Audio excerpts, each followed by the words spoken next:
Hello everyone, this is Himanshu Gautam. Welcome back to my new video.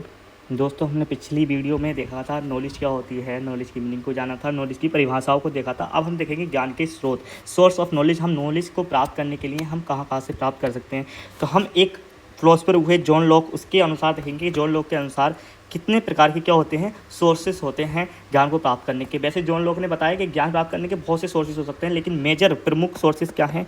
प्रमुख sources हैं तीन: sense organ के अनुसार, एक्सपीरियंस के अनुसार और साइंस के अनुसार। पहला है सेंस ऑर्गन, मतलब इंद्रियों के अनुसार हम ज्ञान प्राप्त कर सकते हैं। जैसे अगर सपोज करो हमें कोई भी वस्तु के बारे में जानना है, फिजिकल वस्तु के बारे में जानना है, तो हम उसको छू कर, देख कर या किसी चीज़ को समझ कर, आँखों से देख कर हम ये जान सकते हैं कि हाँ ये एक कोई वस्तु है। तभी हमें उस वस्तु का क्या हो जाएगा, ज्ञान हो जाएगा।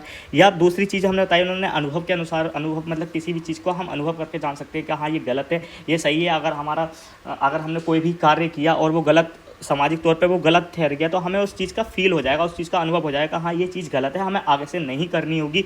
तो वो ज्ञान जो प्राप्त हुआ वो किसके अनुसार हुआ? वो अनुभव के अनुसार हुआ। और साइंस क्या होती है? साइंस के अनुसार हम ये देखेंगे कि कौन सी चीज़ गलत है। हम वो साइंस प्रयोग मांगती है, तो हम प्रयोग के अनुसार देखेंगे कि कौन सी चीज़ सही है और कौन सी चीज़ गलत है, हमें कौन सी चीज़ से कौन सी चीज़ प्राप्त होगी। इस चीज़ के ज्ञान को हम क्या बोलेंगे? साइंस का ज्ञान बोलेंगे। जैसे सेंस ऑर्गन्स बोला है कि जॉन लॉक इंद्रियों के ज्ञान के प्रमुख स्रोत के रूप में स्वीकार करता है। ठीक है ना। प्रमुख स्रोत क्या बताया उन्होंने? सेंस ऑर्गन्स होता है। उनका मानना था कि इंद्रियों के द्वारा ही व्यक्ति सर्वाधिक ज्ञान प्राप्त करता है तथा व्यवहारिक जगत में इंद्रियों के द्वारा अनेक विषयों से संबंधित ज्ञान प्राप्त करते हुए अपने ज्ञान भंडार को आगे बढ़ाता है। ठीक है ना। सबसे ज़्यादा जो सेंस ऑर्गन्स के अनुसार ही हम अपना ज्ञान प्राप्त करते हैं। हम कोई भी चीज़ को देख कर, छू कर, सूंघ कर या फील कर ही हम उस चीज़ को समझ पाते हैं, उस किसी वस्तु का ज्ञान कर पाते हैं। जैसे आंखों द्वारा विभिन्न वस्तुओं के रूप को देखना, रंग और आकार का ज्ञान, नाक द्वारा विभिन्न प्रकार की गंधों को सूंघना, या त्वचा द्वारा विभिन्न पदार्थों की कठोरता एवं कोमलता का ज्ञान, या कान द्वारा विभिन्न आवाज़ों का ज्ञान। ठीक है ना। जीभ द्वारा विभिन्न पदार्थों के स्वाद का ज्ञान। तो ये सब क्या है? सेंस ऑर्गन्स के अनुसार हम ये देख पा रहे हैं। अतः इंद्रियां ज्ञान प्राप्ति का महत्वपूर्ण एवं प्रमुख स्रोत मानी जाती हैं। ठीक है ना। सबसे ज़्यादा जो महत्वपूर्ण स्रोत मानी जाती है वो क्या मानी जाती है? इंद्रियां मानी जाती हैं। दूसरा है एक्सपीरियंस। जो लोग अनुभव को ज्ञान का द्वितीय स्रोत मानते हैं।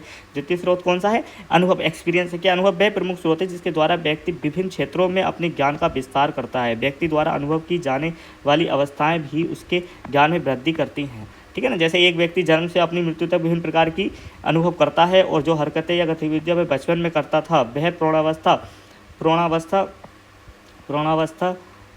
प्रौढ़ावस्था में बचपन छोड़ देता है, अर्थात उसे परिपक्वता आ जाती है। तो परिपक्वता आना ही क्या कहता है? वो अनुभव ही आना होता है, एक एक्सपीरियंस ही आना होता है। जो बचपन में शैतानियाँ करता है तो बड़े होकर पता चलता है वो सारी शैतानियाँ या शरारतें गलत हैं, तभी वो उन चीज़ों को छोड़ देता है, मैच्योरिटी आ जाती है। तीसरा है साइंस।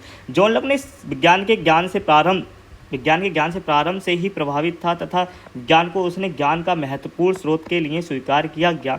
विज्ञान मानव के जीवन को सुखमय बनाने के लिए तथा प्रत्येक वस्तु की वास्तविक स्थिति जानने के लिए। ठीक है ना। देखो, वास्तविक स्थिति जानने के लिए हम किसके जरूरत पड़ती है? हमें विज्ञान की जरूरत पड़ती है कि वास्तविक स्थिति का ज्ञान प्रदान करने के लिए महत्वपूर्ण योगदान दिया। जैसे चंद्रमा के विषय में अब तक कई प्रकार भ्रामक धारणाएं का प्रचलन था। ठीक है, परंतु विज्ञान के द्वारा चंद्रमा की वास्तविक स्थिति का वर्णन वैज्ञानिक द्वारा जनता के सम्मुख कर दिया गया। इस प्रकार विज्ञान के द्वारा मानव के ज्ञान भंडार में वृद्धि की जाती है।